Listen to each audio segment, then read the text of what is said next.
Hi guys, आप सबका हमारे YouTube channel Tasmiya career academy पे स्वागत है। गाइस, आज जो हम आपको डिटेल देने जा रहे हैं वो देने जा रहे हैं एनपीसीआईएल रिक्रूटमेंट 2025 के नोटिफिकेशन के बारे में। एनपीसीआईएल यानी कि nuclear power corporation of India limited ने टेक्नीशियन की, ट्रेनी की, साइंटिफिक असिस्टेंट की 391 वैकेंसीज के लिए अपना नोटिफिकेशन जारी किया है। अगर आप भी इन वैकेंसीज के लिए अप्लाई करना चाहते हैं तो गाइज ये वीडियो आपके लिए बहुत ज्यादा इंपॉर्टेंट है, क्योंकि इस वीडियो में हमने पूरा डिटेल में बताया है कि क्या मिनिमम क्वालिफिकेशन मांगी गई है, क्या आपका सिलेक्शन प्रोसेस रहेगा, लास्ट डेट अप्लाई करने की कब है और ऑनलाइन जाकर के कैसे आपको रजिस्ट्रेशन और फॉर्मेलिटीज पूरी करनी होगी। तो गाइज पूरा वीडियो देखिएगा और साथ ही साथ में हमारे इस यूट्यूब चैनल को सब्सक्राइब कर लें, लाइक करें और ज्यादा से ज्यादा शेयर करें। तो गाइस सबसे पहले बात करते हैं कि ऑफिशियल वेबसाइट की। इनकी जो ऑफिशियल वेबसाइट है वो है www.npcilcareers.co.in, जहां पर जाकर के आपको रजिस्ट्रेशन और फॉर्मेलिटीज पूरी करनी होगी। रिक्रूटमेंट अथॉरिटी आपकी एनपीसीआईएल रहेगी, यानी कि nuclear power corporation of India limited रहेगी। पोस्ट नेम की अगर बात करें, टेक्नीशियंस की, ट्रेनी की, साइंटिफिक असिस्टेंट की, असिस्टेंट्स की, इसके अलावा जो है अदर्स कई सारी पोस्ट के लिए जो है वैकेंसीज जारी की गई है। जेंडर की अगर बात करें तो मेल एंड फीमेल यानी कि man and women both can apply for these vacancies. Total vacancies जो है 391 वैकेंसीज के लिए नोटिफिकेशन जारी किया गया है। जॉब लोकेशन की अगर बात करें तो ये जो एनपीसीआईएल का है, जो कर्नाटक में यूनिट्स हैं, वहां पर जो है आपकी सिलेक्शन होने के बाद आपकी जो है पोस्टिंग दी जाएगी। अप्लाई मोड की अगर बात करें तो आपका ऑनलाइन रहेगा, यानी कि ऑफलाइन किसी तरह का कोई कम्युनिकेशन या कॉरेस्पॉन्डेंस नहीं किया जाएगा। रजिस्ट्रेशन जो स्टार्ट हो गए हैं वो 12 मार्च 2025 से हो गए हैं और लास्ट डेट जो है रजिस्ट्रेशन की यानी कि अप्लाई करने की वो है 1 अप्रैल 2025। तो 12 मार्च 2025 से लेकर के 1 अप्रैल 2025 के बीच में जो है आपको इनकी ऑफिशियल पोर्टल पर जाकर के अपना रजिस्ट्रेशन और फॉर्मेलिटीज पूरी कर लेनी है। एग्जाम डेट की अगर बात करें तो एग्जाम डेट अभी अनाउंस नहीं की गई है, जल्दी ही जो है इसकी एग्जाम डेट भी, जो आपका रिटर्न एग्जाम होगा वो अनाउंस कर दी जाएगी डेट इसकी।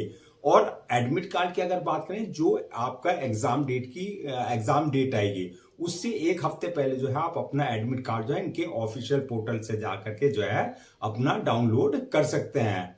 अब बात करते हैं कि एप्लीकेशन फीस क्या रखी गई है। तो एप्लीकेशन फीस की अगर हम बात करें, अगर आप जनरल, ओबीसी या ईडब्ल्यूएस इस कैटेगरी में अगर आप आते हैं तो आपके लिए जो एप्लीकेशन फीस रखी गई है वो 100 रुपए से लेकर के 150 रुपए के बीच में रखी गई है। 100 रुपए और 150 रुपए ये आपकी पोस्ट वाइज वरीज करेगी। तो जिस पोस्ट के लिए आप अप्लाई कर रहे हैं तो ये देख लें कि आपके लिए 100 रुपए एप्लीकेशन फीस है या 150 रुपए एप्लीकेशन फीस रखी गई है, तो वो आपको जो है नोटिफिकेशन में पूरा मिल जाएगा। और अगर आप एससी, एसटी, फिजिकल हैंडीकैप या वुमेन या एक्स सर्विसमैन इस कैटेगरी में अगर आप आते हैं तो आपके लिए एप्लीकेशन फीस जो है निल है, यानी कि एग्जम्प्टेड रहेगी। आपको किसी तरह की कोई एप्लीकेशन फीस देने की जरूरत नहीं है।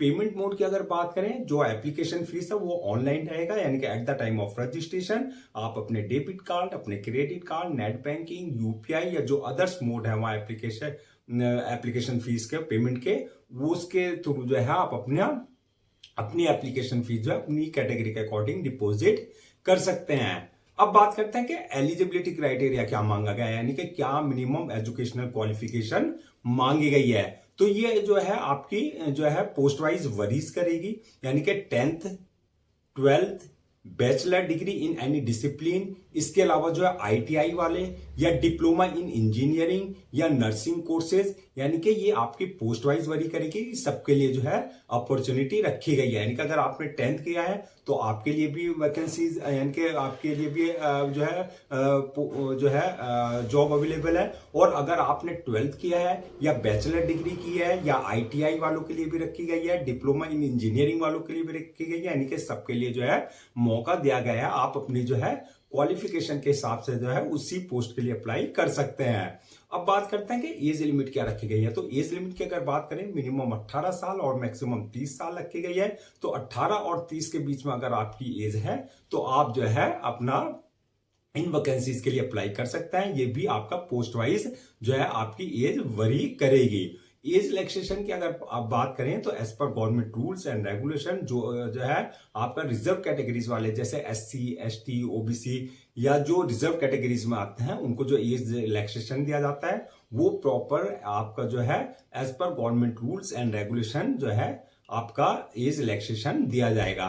तो यहां पर इंपॉर्टेंट बात यह है कि जिस पोस्ट के लिए आप अप्लाई कर रहे हैं तो उसमें देख लें कि आपके लिए क्या क्वालिफिकेशन मांगी गई है, क्या आपके लिए क्राइटेरिया रखा गया है, यानी कि आपके लिए 10th मांगा गया है या 12th है या आईटीआई है आपका, तो आप जो है अपनी क्वालिफिकेशन के अकॉर्डिंग ही उसकी पोस्ट के लिए अप्लाई कर सकते हैं। अब बात करते हैं कि सिलेक्शन प्रोसेस क्या रहेगा। तो सिलेक्शन प्रोसेस की अगर हम बात करें तो इसमें मल्टीपल स्टेजेस रहेंगी। फर्स्ट स्टेज जो रहेगी आपकी ऑनलाइन रिटन एग्जामिनेशन की रहेगी, यानी कि सीबीटी कंप्यूटर बेस्ड टेस्ट होगा, आपका रिटन एग्जाम होगा, जो ये क्वालिफाई कर लेंगे। दूसरा जो स्टेज होगी आपका स्किल टेस्ट या ट्रेड टेस्ट, अगर आप पे एप्लीकेबल है तो, यानी कि जो आपका ट्रेड है, जो आपका स्किल है, वो आपका जो है टेस्ट लिया जाएगा। और थर्ड स्टेज रहेगी आपकी इंटरव्यू की, यानी कि जो पर्सनल इंटरव्यू होगा। फोर्थ स्टेज रहेगी डॉक्यूमेंट्स वेरिफिकेशन की, और डॉक्यूमेंट्स वेरिफिकेशन यानी कि at the time of registration जो आपने अपने डॉक्यूमेंट्स अपलोड किए हैं वो सारे डॉक्यूमेंट जो आपके ओरिजिनल चेक किए जाएंगे। और लास्ट स्टेज जो होगी वो मेडिकल एग्जामिनेशन की होगी, यानी कि जिस पोस्ट के लिए आपने अप्लाई किया है ये देखा जाएगा कि उसके लिए आप फिजिकली और मेंटली पूरी तरीके से फिट हैं या नहीं है। तो ये आपकी मल्टीपल स्टेजेस रहेंगी जो आपको क्लियर करनी होगी। अब बात कर लेते हैं जो आपका ऑनलाइन रिटन एग्जाम होगा उसका क्या एग्जाम पैटर्न होगा और क्या सिलेबस रहेगा। तो सबसे पहले बात करते हैं एग्जाम पैटर्न की, यानी कि ये आपका ऑनलाइन होगा, यानी कि सीबीटी कंप्यूटर बेस्ड टेस्ट होगा। दूसरा जो आपके क्वेश्चंस होंगे, जो क्वेश्चंस का पैटर्न होगा वो आपका ऑब्जेक्टिव टाइप होंगे, यानी कि MCQ type multiple choice questions होंगे। ये आपका जो है क्वेश्चंस का पैटर्न होगा। अब बात कर लेते हैं सिलेबस की।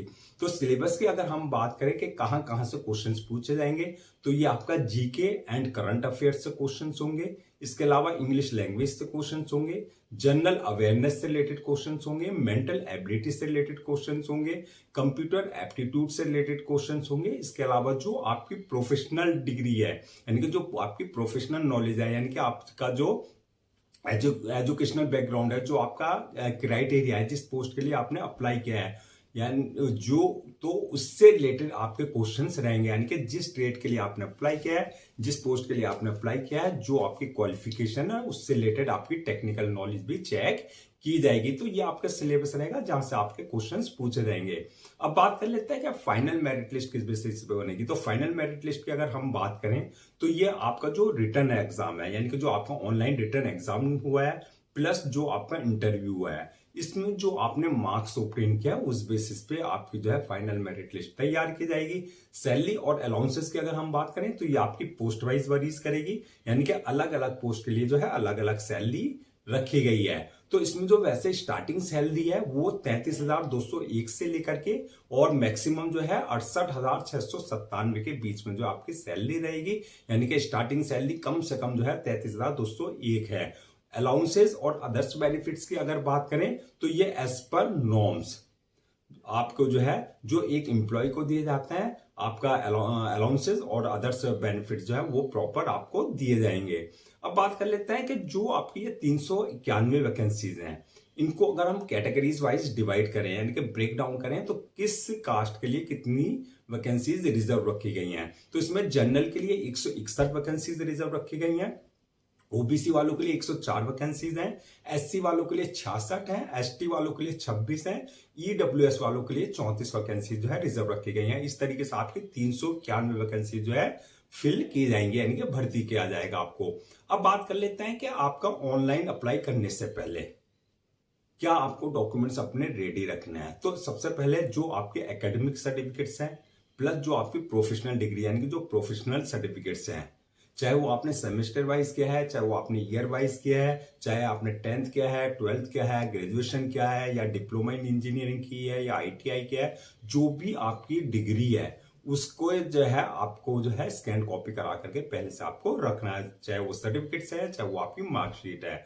दूसरा, अगर आपके पास कोई एक्सपीरियंस सर्टिफिकेट है अगर आपके पास, तो वो कंसर्न अथॉरिटी से या कंसर्न कंपनी से जो है आपके पास जो है एक्सपीरियंस सर्टिफिकेट आपको स्कैन कॉपी करा करके रखना है। बर्थ सर्टिफिकेट यानी कि 10th की मार्कशीट में अगर आपका डेट ऑफ बर्थ मेंशन नहीं है तो बर्थ सर्टिफिकेट आपके पास जो है कंसर्न अथॉरिटी से होना चाहिए। इसी तरीके से डिसेबिलिटी सर्टिफिकेट यानी कि अगर आप जो है फिजिकल हैंडीकैप का किसी तरह का कोई रिजर्वेशन ले रहे हैं तो बर्थ सर्टिफिकेट जो है आपके पास कंसर्न अथॉरिटी से होना चाहिए। इसी तरीके से इनकम सर्टिफिकेट यानी कि ईडब्ल्यूएस यानी कि इकोनॉमिकली वीकर सेक्शन का अगर आप कोई रिजर्वेशन ले रहे हैं तो इनकम सर्टिफिकेट का आपके पास कंसर्न अथॉरिटी से होना चाहिए। ऐसे ही आपका कास्ट सर्टिफिकेट यानी कि अगर आप SC ST OBC का किसी तरह का कोई रिजर्वेशन ले रहे हैं तो कास्ट सर्टिफिकेट आपके पास जो है कंसर्न अथॉरिटी से होना चाहिए। इसके अलावा जो है passport size photo, signature, thumb impression, ये सारे डॉक्यूमेंट्स आपको जो है पहले से जो है स्कैन कॉपी करा करके रेडी रखने हैं। अब बात कर लेते हैं कि आपका अप्लाई करने का क्या प्रोसीजर रहेगा। तो जैसा कि हमने बताया था पूरा प्रोसेस ऑनलाइन रहेगा, ऑफलाइन किसी तरह का कोई कम्युनिकेशन या कॉरेस्पॉन्डेंस नहीं किया जाएगा। ऑनलाइन अप्लाई करने के लिए सबसे पहले आपको उनकी ऑफिशियल वेबसाइट www.npcilcareers.co.in इस पे विजिट करना है। जब आप इस पे विजिट करेंगे होम पेज पर जाएंगे तो आपको कैरियर वाले सेक्शन पे क्लिक करना है। कैरियर वाले सेक्शन पे क्लिक करने के बाद जो है आपको लिंक मिलेगा NPCIL रिक्रूटमेंट 2025 का, वहां आपको क्लिक करना है। वहां क्लिक करने के बाद यहां पर इस बात का ध्यान रखना है कि अगर आपने इनके पोर्टल पर अपने आप को पहले से रजिस्टर्ड नहीं करा रखा है तो आपको न्यू रजिस्ट्रेशन पे जाकर के अपनी personal details plus valid email ID और मोबाइल नंबर से अपने आप को रजिस्टर कराना है। यानी कि जो जहां से आपके जो है यूजर नेम और पासवर्ड आपका जनरेट हो जाएगा जो कि आपके क्रेडेंशियल होंगे। अगर ऑलरेडी आपने इनके पोर्टल पर अपने आप को रजिस्टर करा रखा है तो आपके पास ऑलरेडी यूजर नेम और पासवर्ड होगा जो आपके क्रेडेंशियल है, उससे आपको लॉग इन करना है। लॉग इन करने के बाद आपके पास जो है एप्लीकेशन फॉर्म आ जाएगा जहां आपकी पर्सनल डिटेल्स मांगी जाएगी। उस डिटेल्स को आपको जो है एप्लीकेशन फॉर्म को पूरा एक्यूरेट फिल करना है, जहां पर आपका नाम, फादर नेम, मदर नेम, आपका एक्सपीरियंस, आपका जो है एकेडमिक क्वालिफिकेशन, आपकी professional qualification A to Z जो है आपको जो है डिटेल्स वहां एक्यूरेट फिल करनी है। जब आप डिटेल्स फिल कर देंगे उसके बाद नेक्स्ट ऑप्शन आएगा आपके पास जो है अपलोड योर डॉक्यूमेंट्स का, यानी कि जो आपके डॉक्यूमेंट्स हैं, चाहे वो आपके एकेडमिक सर्टिफिकेट्स हैं, चाहे वो प्रोफेशनल सर्टिफिकेट्स हैं, चाहे वो आपका एक्सपीरियंस सर्टिफिकेट है, चाहे वो आपका पासपोर्ट साइज फोटो है, सिग्नेचर है, थंब इम्प्रेशन, जितने भी डॉक्यूमेंट्स रिक्वायर्ड है वहां पर वो आपको उनकी प्रेस्क्राइब्ड फॉर्मेट यानी कि जो उनका डायमेंशन है, साइज है, उसके अकॉर्डिंग जो है आपको सारे डॉक्यूमेंट्स अपलोड करने हैं। डॉक्यूमेंट्स अपलोड करने के बाद जो है नेक्स्ट ऑप्शन आएगा आपके पास मेक पेमेंट का, यानी कि जो आपकी एप्लीकेशन फीस है आपको अपनी कैटेगरी के अकॉर्डिंग अपने debit card, credit card, net banking, UPI, IMPS या जो अदर्स मोड है वहां पेमेंट के जिसमें आप कंफर्टेबल है उसके थ्रू जो आप अपनी एप्लीकेशन फीस डिपॉजिट कर सकते हैं। उसके बाद नेक्स्ट ऑप्शन आएगा पेमेंट करने के बाद जो है आपके पास जो है फॉर्म को सबमिशन का, यानी कि फॉर्म को सबमिट करने से पहले जो है आप एक बार रिव्यू वाले ऑप्शन में जाकर के पूरा जो है फॉर्म का रिव्यू कर लें, यानी कि चेक कर लें जो डिटेल्स आपने फिल किया उसमें किसी तरह की कोई मिस्टेक तो नहीं किया है। रिव्यू करने के बाद जो है फॉर्म को सबमिट कर दें और सबमिट करने के बाद जो है 1 या 2 कॉपी जो है उसकी प्रिंट आउट जरूर ले लें for your future reference, so that आपके पास जो है एक हार्ड कॉपी के रूप में जो है एक ऑफिशियली रिकॉर्ड आपके पास हो जाए। तो गाइज ये थी आपकी NPCIL यानी कि nuclear power corporation of India limited recruitment 2025 के नोटिफिकेशन की डिटेल्स। आई होप आपके सारे डाउट्स क्लियर हो गए होंगे। अगर अब भी आपको किसी तरह का कोई डाउट है या क्वेरी है या किसी तरह का कोई कंफ्यूजन है तो आप हमसे कमेंट सेक्शन में पूछ सकते हैं, हम उसका रिप्लाई जरूर देंगे। मैं एक बार फिर से जो है आपको रजिस्ट्रेशन डेट और लास्ट डेट क्या है रजिस्ट्रेशन की वो रिमाइंड करा देता हूं सो दैट आप उसे नोट डाउन कर लें। तो रजिस्ट्रेशन जो स्टार्ट हो गए हैं 12 मार्च 2025 से रजिस्ट्रेशन स्टार्ट हो चुके हैं और लास्ट डेट जो है रजिस्ट्रेशन की यानी कि अप्लाई करने की 1 अप्रैल 2025 है। तो 1 अप्रैल 2025 से पहले पहले आपको उनकी ऑफिशियल पोर्टल पर जाकर के अपना रजिस्ट्रेशन और फॉर्मेलिटीज पूरी कर लेनी है। गाइज हम आपके लिए जितने भी गवर्नमेंट जॉब्स हैं या गवर्नमेंट एग्जाम्स हैं उससे रिलेटेड जितने अपडेट्स होते हैं उस पे वीडियोस लेकर के आते हैं। इसके साथ साथ जो है प्रॉपर कैरियर गाइडेंस पे आपके लिए वीडियोस लेकर के आते हैं। अगर आप भी चाहते हैं कि आपको प्रॉपर कैरियर गाइडेंस मिलती रहे, साथ ही साथ में आपको गवर्नमेंट जॉब्स और गवर्नमेंट एग्जाम्स के पूरे अपडेट्स मिलते रहें, तो आप लोगों से मेरी रिक्वेस्ट है आप हमारे इस यूट्यूब चैनल को सब्सक्राइब कर लें, लाइक करें और ज्यादा से ज्यादा शेयर करें।